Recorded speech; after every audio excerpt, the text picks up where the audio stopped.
হ্যাঁ, অনেকে একজন এই পেপার বিক্রি করতো, পেপার বিক্রি করতে ঘন ঘন কত আর কি, মানুষ হাসাবার জন্য। আনন্দবাজার, যুগান্তর, আজকাল, পদে দেবেন, প্রতিদিন কয় পদে দেবেন, হাসাবার জন্য কত। আনন্দবাজার, যুগান্তর, আজকাল, প্রতিদিন, প্রতিদিন।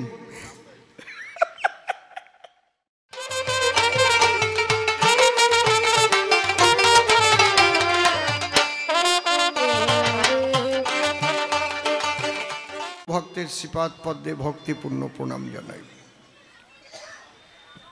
পূর্ণ ব্রহ্ম শ্রী শ্রী ঠাকুর হরিচাঁদ, পতিত পাবন শ্রী শ্রী ঠাকুর গুরুচাঁদ, মা শান্তি সত্যভামা সহ সকল হরিভক্তের শ্রীপাদ পদ্মে ভক্তিপূর্ণ প্রণাম জানাই। মাতা পিতা, দীক্ষাগুরু, কবিগুরু সহ অনন্ত কোটি ব্রহ্মাণ্ডের অনন্ত অবতার, অনন্ত সাধুগুরু মহাপুরুষ, সাকার নিরাকারে যিনি যেখানে যে অবস্থায় অবস্থান করছেন, প্রত্যেককে আমার ভক্তিপূর্ণ প্রণাম জানাই। আমি প্রণাম জানাই মা শ্মশানকালীর শ্রীপাদ পদ্মে। আপনাদের আশীর্বাদে সারা জীবন কবিগান নিয়েই আছি। কবিগান, কীর্তন গান, রামায়ণ গান, নাম কীর্তন, সঙ্গীতের মধ্যে দিয়ে দেশ বিদেশ ঘুরেছি। সেদিনও লন্ডন থেকে এলাম, আপনারা দেখেছেন। ইসলাম রাষ্ট্রে দুবাইতে গিয়েও কবিগান গেয়েছি। বিভিন্ন দেশ বিদেশে, বিভিন্ন রাজ্যে ভারতবর্ষের আমরা গান করি। আর টাকা না নিলে এতগুলো সংসার চলেই বা কী করে, তাই না? তবে আমি বিবেচনা করেই চলি। জীবনে এমন ঘটনাও ঘটেছে, প্যান্ডেল করিয়ে টাকা তো নেই, প্যান্ডেল খরচা দিয়েও গান গাইছি। সে জম্বের গরিব, স্বপ্নে দেখছে, আর সে কান্দে পড়েছে। ঠিক আছে বাবা, তোমারে উদ্ধার করে দিয়ে আসবো। সেদিন একজনকে উদ্ধার করে আসলাম। আরে ওই যে গান গালাম, তার বাবা পড়েছিল মূর্তি একেবারে, রাজীব। সে মানত করেছিল, আমার বাবা যদি ভালো হয় তাহলে আমি অসীম সরকারকে দিয়ে মানুষকে হরি কথা, কৃষ্ণ কথা শোনাবো। তার গান দেওয়ার মতো কোনো পরিস্থিতি নাই। তার বাড়ি যখন গেছি, থাকবো কোন জায়গায়, বসার জায়গা দেওয়ার মতো নাই। আমি বললাম, ও আমার কাছে ফোন করতে সাহসও পাই নাই। আমার শ্যামলের কাছে ফোন করেছে। শ্যামল বলল, বাবা এই তো ব্যাপার। বলে যাব। ও যখন মানত করেছে, ওর মানত আমি উদ্ধার করে দিয়ে আসবো। আমরা গেছি দলবল নিয়ে। কি বাবা, তার কথায় রস আছে ভালো। একজনের ছেলের জ্বর হইছে, এত সুন্দর করে কইছে, রস করে কইছে, কিন্তু একজনের ছেলের জ্বর হইছে ভালো করে বলতে পারতো। ওটা হচ্ছে কবির রসিকতা। বুঝতে পারছেন ব্যাপারটা কি? হ্যাঁ, অনেকে একজন এই পেপার বিক্রি করতো, পেপার বিক্রি করতে ঘন ঘন কত আর কি, মানুষ হাসাবার জন্য। আনন্দবাজার, যুগান্তর, আজকাল, পদে দেবেন, প্রতিদিন কয় পদে দেবেন, হাসাবার জন্য কত। আনন্দবাজার, যুগান্তর, আজকাল, প্রতিদিন, প্রতিদিন আছে এইরকম। বুঝতে পারছেন? তো আমার সুরজ সেই রকম কইছে, একজনের একটা ছেলে তার জ্বর হইছে, পড়ে নিন। ভালো বাবা। সুরজ আজকে খুব ভালো দুখানা প্রশ্ন করেছে মহারাজ পরীক্ষিত হয়ে। পরীক্ষিত হচ্ছে অর্জুনের নাতি ছেলে, অর্জুনের ছেলের ছেলে। তাহলে যার বাবা ঠাকুর দাদার রথের সারথি শ্রীকৃষ্ণ, তাহলে কোন বংশের ছেলে? সে রাজা মৃগয়া করতে গেল, সেখানে জল পিপাসা হয়েছিল। জল না পেয়ে এক মুনির কুটিরে গিয়ে মুনি বসা ছিল। বারবার জল চেয়ে যখন পেল না, একটা মরা সাপ রাগ করে তাই ধনুক দিয়ে জড়ায়ে ধরে গলায় দিয়ে দিল। এই করে বাড়ি চলে এলো। মুনির একটা ছেলে ছিল, মুনির নাম শমিক মুনি, ছেলের নাম শৃঙ্গী। সে এসে দেখলো আমার বাবার গলায় মরা সাপ জড়াই দিল কে? হ্যাঁ, এত বড় ক্ষমতাকার! মনে পেয়ে মনস্তাপ সে করলো অভিশাপ যে আমার বাবার গলায় সাপ জড়াইয়ে দেয়, তার যেন 7 দিনের মধ্যে তক্ষক দংশনে মৃত্যু হয়। তখন ওই মুনির ধ্যান ভেঙে গেল। এ বাবা, তুই কি বললি? বলে, আমি বলে দিয়েছি, তোমার গলায় সাপ জড়াই দেবার এত বড় সংস্কার আমার। শুনে নাও, জিনিসটা ভালো করে বুঝতে পারবা না। তাহলে আমি গল্পের মতো আগে বলে নেই, কবিগান তো, কবিগান শুনলে বাড়ে অনেক জ্ঞান। তখন মুনি বলল, আরে ও তো আমাদের রাজা, সর্বনাশ করে দিয়েছিস। কারণ ঋষির পুত্র, তার মুখ দিয়ে বেরিয়ে গেছে ব্রহ্মবাক্য। উনি ওনার শিষ্যকে দিয়ে খবর পাঠালো, শিষ্যের নাম কি? গৌরমুখ। তুমি গিয়ে বলো যে তোমার আর 7 দিন আয়ু আছে মাত্র। তখন সে যখন তাকে খবর দিল, সে মুনি ঋষিদের ডেকে বলল যে আমার এই মৃত্যুকালে আমার কি করা উচিত? মুনি ঋষিরা বলল, তোমার ভাগবত শোনা উচিত। ভাগবতে কৃষ্ণ কথা। কে শোনাবে? বলল, এই ভাগবত শোনানোর মতো একজনই আছে যোগ্যতা সম্পন্ন, সে হচ্ছে কে?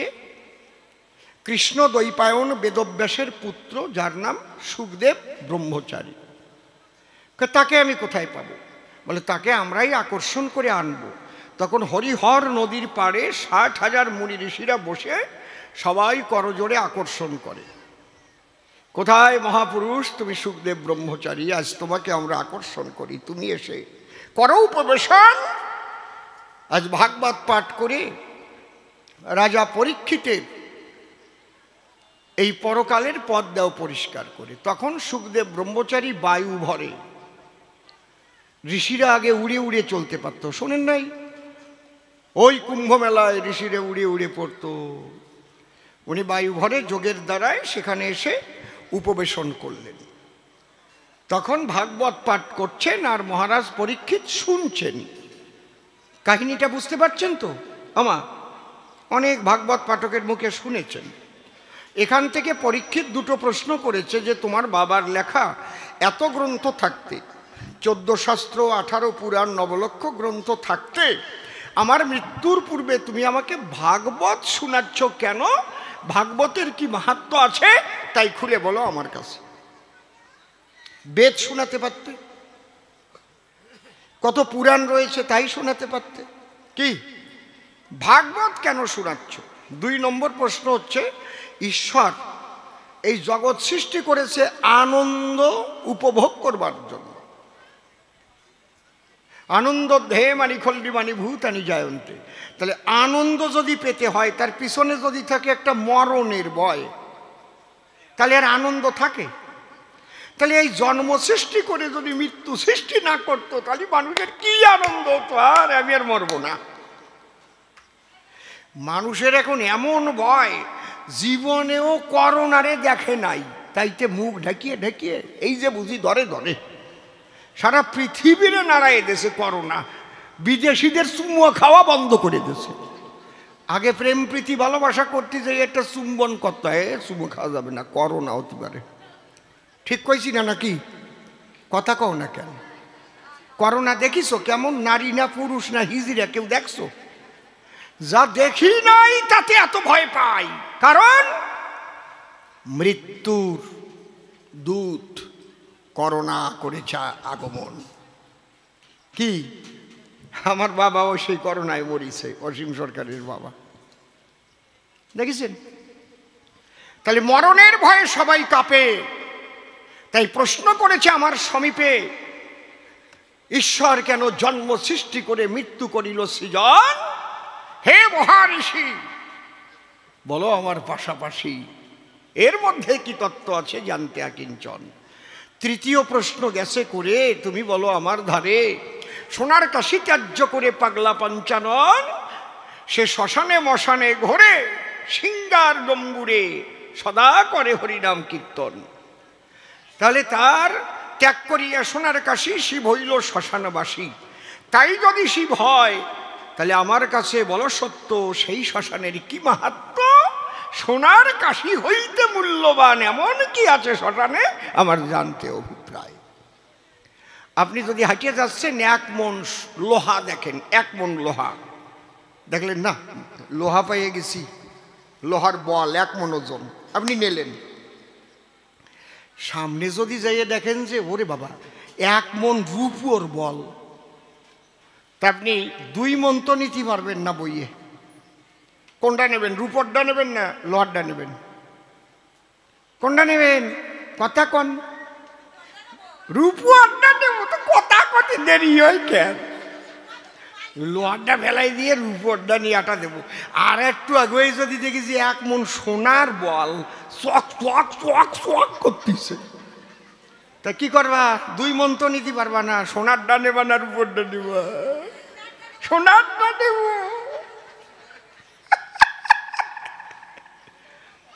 তার মানে সোনার লোহার চাইতে রূপোর দাম বেশি, রূপোর চাইতে সোনার দাম বেশি, তাই তো?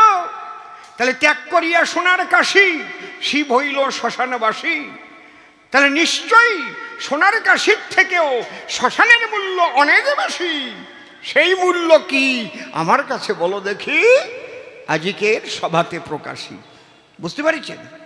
এই হচ্ছে প্রশ্নের টানা, টানা দিয়ে খাড়া করে মাটিতে ঢুকোই থুয়ে যাবো। এবার তুমি উঠোয় বোঝো কি বাবা বাসু, বুঝেছ? তাহলে এইবার আমার জবাব দিতে হবে। তাহলে আপনারা শোনেন, এইবার আমি জবাব দিচ্ছি। হা হা হা, এই সুরগুলো ঠিক কর, সুর ঠিক নাই। জয় জয় রাধা কৃষ্ণ নিতাই গৌর রাম সীতা মাতা পিতা হরিচাঁদ গুরুচাঁদ প্রেমানন্দে হরি হরি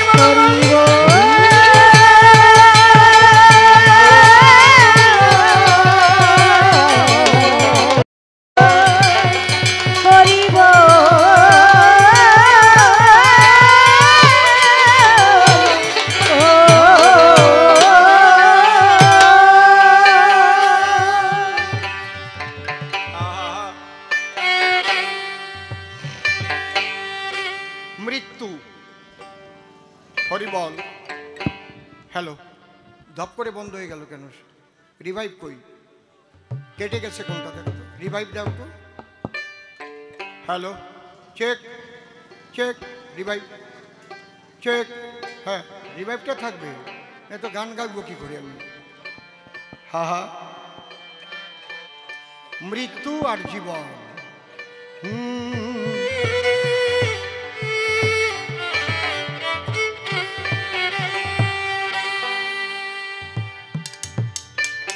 খোঁজরে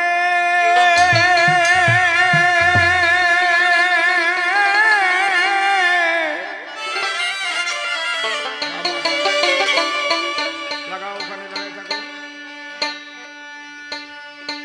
বোঝরে মন আপন ঘরে,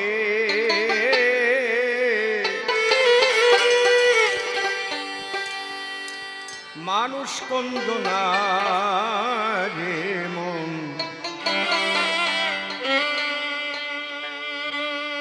মানুষ কন্দনা।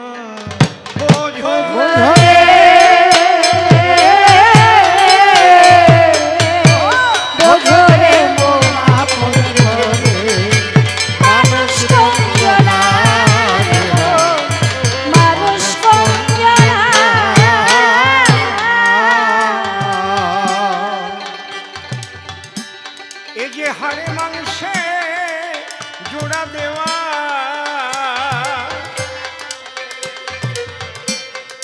স্থায়ী করো, শুনবো আমি।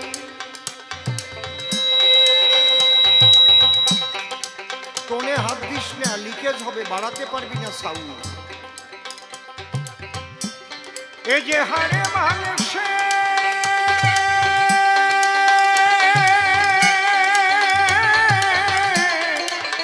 হাড়ে মাংসে জোড়া দেওয়া, কি মজা ঘরে খানা। মানুষ কঞ্জনা রে মন, মানুষ কঞ্জনা। বোঝরে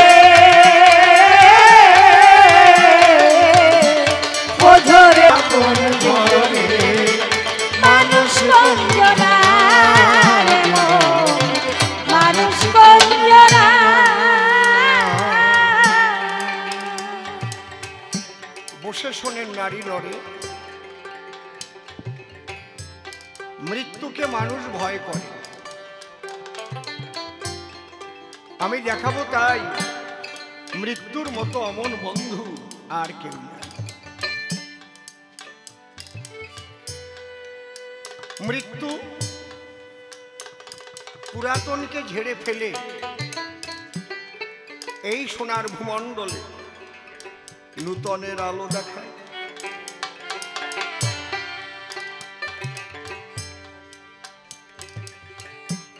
আমি যেখানে দাঁড়িয়ে কথা বলছি সেই জায়গাটা অপ্রাকৃত জগতের কথা, কিন্তু আমরা যারা প্রাকৃত জগতের মধ্যে বসবাস করি তারা বুঝতে পারবে না কথাটা। আমার মধ্যে আমি কে, যে চেনে সেই আমাকে। মৃত্যু ভয় ধরাতে পারে না তাকে। আমি কে? আমি কি দেহ? আমার হাত, আমার পা, আমার নাক, আমার চোখ, আমার মুখ, তাহলে আমি কোনটু?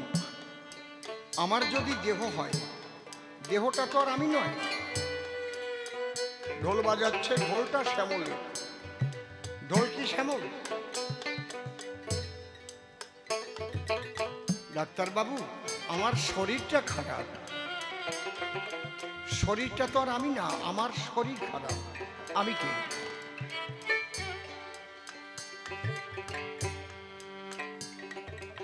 যেদিন মানুষের মধ্যে প্রশ্ন জেগেছিল আমি কে, সেদিন থেকে সাধনার সৃষ্টি হয়েছে। এই প্রশ্ন যদি কোনোদিন না জাগতো তাহলে সাধনার সৃষ্টি হতো না।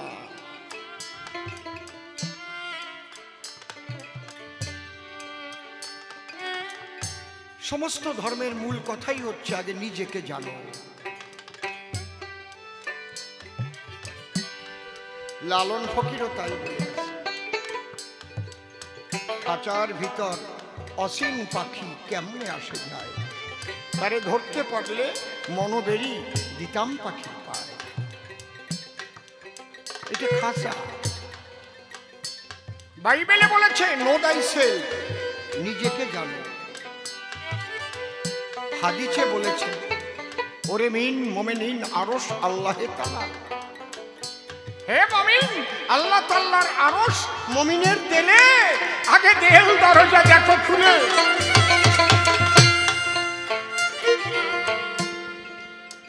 কত বড় অপদার্থ জামাত সেই মাজারগুলোকে ভাঙছে বাংলাদেশ। যেসব পীর, যেসব আউলিয়া, আমার সাইজির মতে যারা মানুষের মূল সাধন তত্ত্বের সন্ধান দিয়ে গেছে, সেই মাজারগুলোকে তারা ভাঙছে। আমি মন্দির ভাঙার কথা বলছি না, মন্দির তো ভেঙে ভেঙে চুরমার করে দিচ্ছে। শুধু ওপার বাংলায়, এই বাংলাতেও মন্দির ভাঙছে। আজকে খবর পেলাম সোনাকালীতে গতকাল রাতে দুর্গা পূজার মন্দির মূর্তি ভেঙে দিয়েছে বাসন্তী সোনাকালী। এরা কারা? এরা কি মানুষ? এই জন্য সাইজি লালনের মতে যারা এই মানুষ ধরা তত্ত্ব জানে, তারা নড়ে চড়ে হাতের কাছে খুঁজলে জনম ভর মেলে না, কথা কইরে দেখা যায় না। আছে না গান? কথা কইরে দেখা যায় না।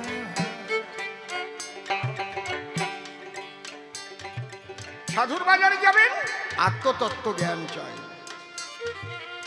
যেখানে যাবেন, এখান থেকে দর্শন সৃষ্টি হয়েছে। দর্শন যাকে ইংলিশে বলে ফিলোসফি, ফিলোসফিয়া, জ্ঞানের প্রতি অনুরাগ, গ্রিক দেশীয় ভাষা। আমরা যা দেখছি এর মধ্যে একটা না দেখা মহাশক্তি আছে। দর্শনে এমএ পাশ করলেই সে ঈশ্বর দর্শন করতে পারে না, আবার এক অক্ষর লেখাপড়া জানে না সেও ঈশ্বর দর্শন করতে পারে। সেই খাঁটি দর্শন, সেই খাঁটি দর্শন হয়। তাহলে দেহের মধ্যে কে আসে যায়? আমি কে? এক মায়ের স্বামী মারা গেছে। স্বামী স্ত্রী খুব ভালোবাসা ছিল। তুলসী তলায় দুটো তুলসীর পাতা চোখে আর সাদা কাপড় দিয়ে ঢেকে শুয়ে রেখেছে। খুব কাঁদছে, আমায় ফেলে চলে গেলে আর তোমাকে পাবো না, আমি কি করে একা থাকবো। এমন সময় এক মহাপুরুষ সেই বাড়িতে গিয়ে উপস্থিত। বলছে, মা, ও মা, তুমি কাঁদছো কেন? মা বলে, আমি কাঁদবো না, আমার জীবনের জীবন প্রাণ প্রিয়তম সে আমাকে ফাঁকি দিয়ে চলে গেছে। ওই তুলসী তলায় ঢাকা কে আছে? বলে, আমার স্বামীর মরদেহ।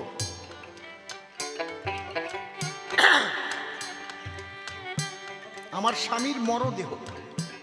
বলে, মা, তাহলে ওই দেহের মধ্যে তোমার স্বামী ছিল? এইবার বউটা স্থির হয়ে গেছে। হ্যাঁ, তাই তো ছিল। মা, তাহলে মরদেহ যদি হয়, ওই দেহ তো তোমার স্বামী নয়, দেহটা তো আছে। তাহলে তুমি বলছো আমার স্বামী মারা গেছে, চলে গেছে আমাকে। ছোট, এর অর্থ ওই দেহের মধ্যে তোমার স্বামী ছিল। যতদিন ছিল ততদিন ওই দেহ নড়েছে, চড়েছে, দেখেছে, খেয়েছে, হেসেছে, খেলেছে। যেই চলে গেছে, যেমন খাঁচার পাখি উড়ে গেলে খালি খাঁচা ভাগাড়ে দেয় ফেলে, তেমন এই দেহ খাঁচা আজ বাঁশের গোলায় দিয়ে শ্মশানে দেবে আগুন গেলে প্রেমানন্দে হরি বলে পুরাইয়ে করবে। হরি বল, হরি বল, হরি বল।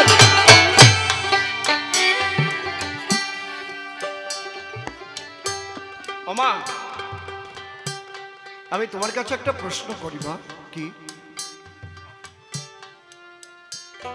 যে স্বামী এই দেহের মধ্যে ছিল আমার কাছে বলো মা, তুমি কি তাকে কোনোদিন দেখেছ? তাকে দেখতে কেমন? বলে, না তো।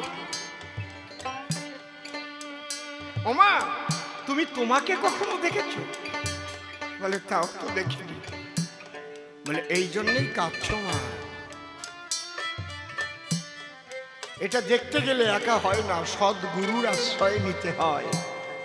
গুরুর দেওয়া সাধনায় এই ঘরের মানুষকে তখন দেখা যায়।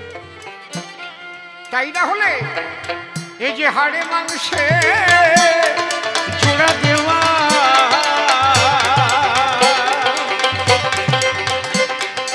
এই যে হাড়ে মাংসে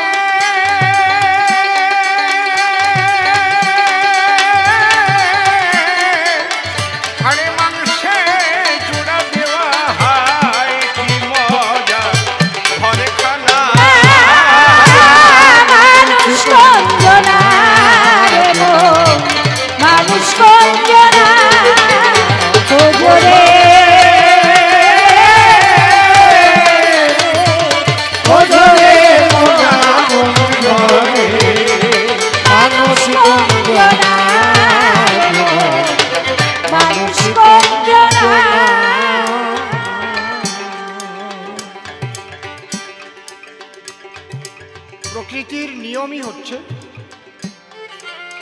সুন্দর করে আমাদের সাজায়। ছোট্ট থেকে প্রথম শিশু অবস্থায় মায়ের কোলে আমরা এই জগতে প্রসব করি। শিশু থেকে বাল্যকাল, বাল্য থেকে কৈশোরকাল, কৈশোর থেকে যৌবনকাল, যৌবনের পরে প্রবীণ হয়, তারপরে বৃদ্ধ হয়। এক এক করে যৌবন পর্যন্ত আমাদের একটা ফুল যেমন একটু একটু একটু একটু করে বেড়ে একদম পুরো ফোটে, ঠিক তেমন যৌবনকাল প্রতিটি মানুষের প্রস্ফুটিত ফুলের ন্যায় তার জীবনটা। কুকাজ করলে কুগন্ধ বেরোয়, আর সুকাজ করলে সুন্দর গন্ধে সারা পৃথিবীর মানুষ আনন্দিত। তাহলে বৃদ্ধ হয়েই যাবে মানুষ। যদি বৃদ্ধ হওয়ার পরে আত্মা দেহ না ছাড়ে, তাহলে এই বুড়োগুলো ঠিক পাচ্ছে যে বুড়ো হয়ে গেলে কি হয়। এক বুড়ি কেউ নাই, কাঠ কুড়োয়ে খায়, জঙ্গলের থেকে কাঠ কুড়োয়ে মাথায় নিয়ে হাঁটতেছে, কষ্ট হয়ে গেছে। ওই কাঠ বিক্রি করবে, তারপরে পয়সা পাবে, তাই দিয়ে চাল কিনবে। বুড়ি দুঃখের চোটে বাসে নার মোটে ওই কাঠের আটি ফেলাই দিয়ে কয়, এর চাইতে মরিয়ে গেলিও বাঁচতাম। কয় না, তাহলে মরিয়ে গেলি বাসে কি করিয়ে রে?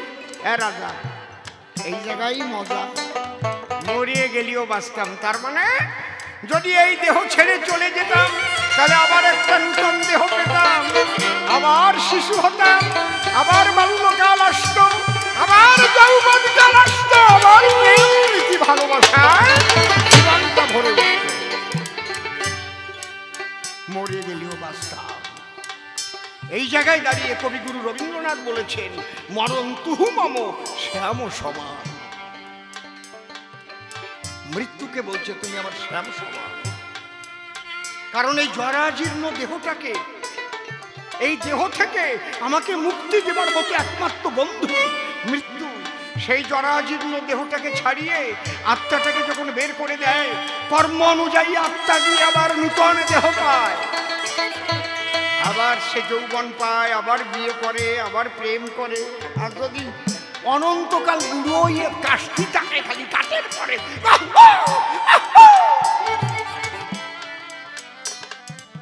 পরীক্ষিত, এই বুড়োগুলো দিয়ে কি সবাই বিচলির পালা দেবে নাকি? তাহলে মৃত্যু কত ভালো, মৃত্যু দেখায় নূতনের আলো। বুঝতে পারিস? এই জন্যে বলছে,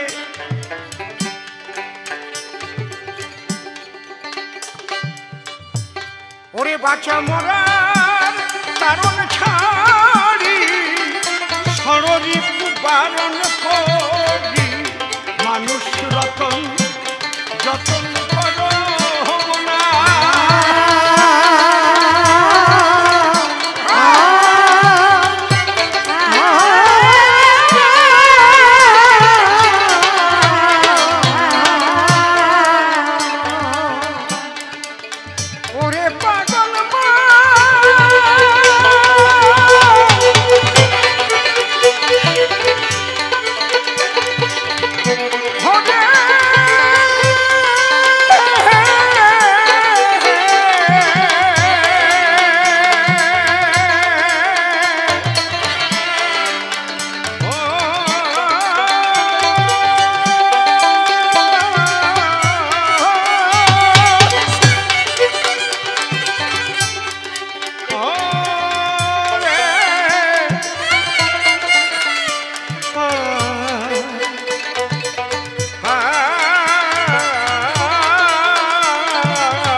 কোন ধামে বসত করে।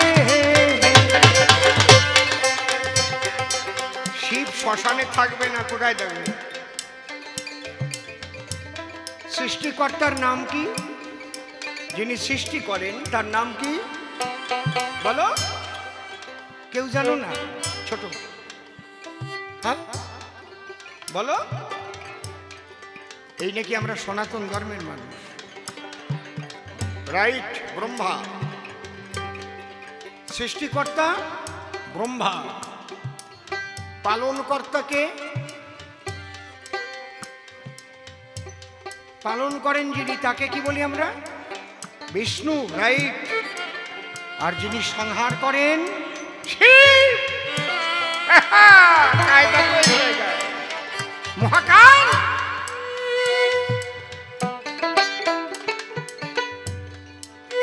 তাই সে শ্মশানে থাকবে না, কোন জায়গায়? রাজবাড়ি থাকবে নাকি? বোঝো না?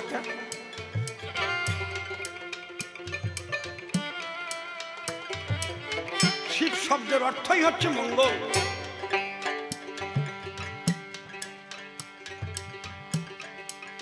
শিব সোনার কাশিতে থাকতে পারে না।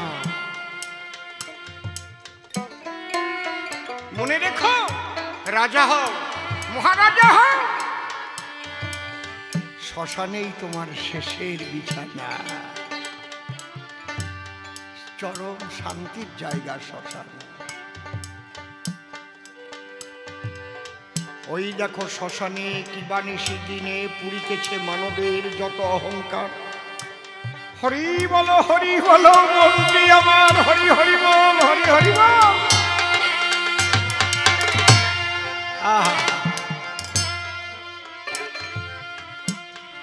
শিব তো শ্মশানই ভালোবাসে। আর এই শ্মশানের মতো পবিত্র স্থান সারা পৃথিবীতে অন্য কোথাও নেই।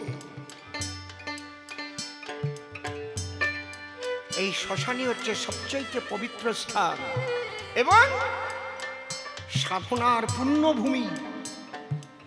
এই পৃথিবীতে যারা যারা ঈশ্বরকে লাভ করেছে, সে কালীকে লাভ করুক, কৃষ্ণকে লাভ করুক, হরিকে লাভ করুক, হীরামন পাগল শ্মশানে যায় নাই।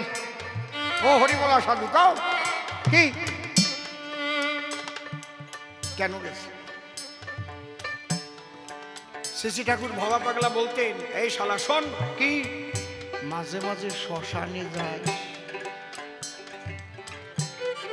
শ্মশানে গেলে দেখবি ধনী মানি রাজা উজি সবাইকে সমান করে দেয় আগুন যেতে যেতে। উলঙ্গ হয়ে সবার যেতে হয়। ঈশ্বরচন্দ্র বিদ্যাসাগর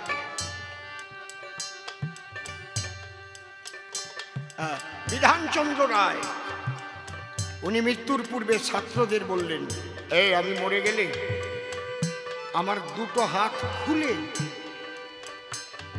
একটা কাজ করবি, সারা কলকাতাটা ঘুরাবি। কেন স্যার?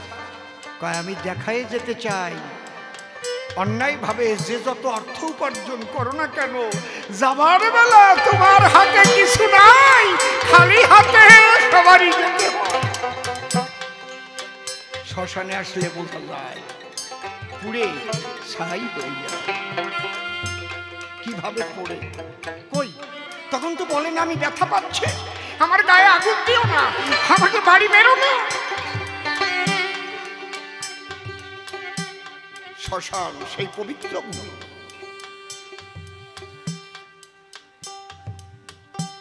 সর্বশ্রেষ্ঠ স্থান হচ্ছে শ্মশান। এখানেই হচ্ছে সাধনার পুণ্যভূমি।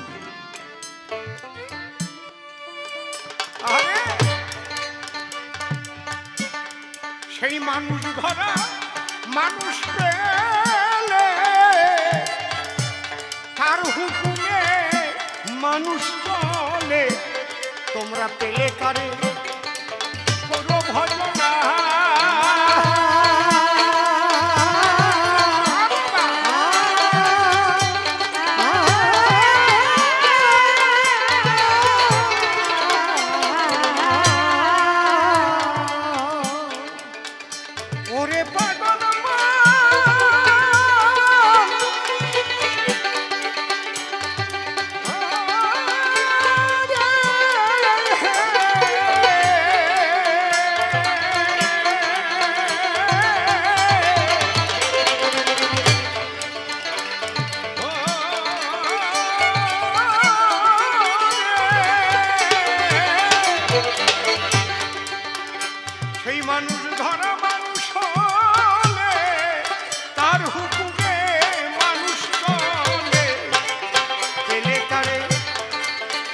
করো ভজনা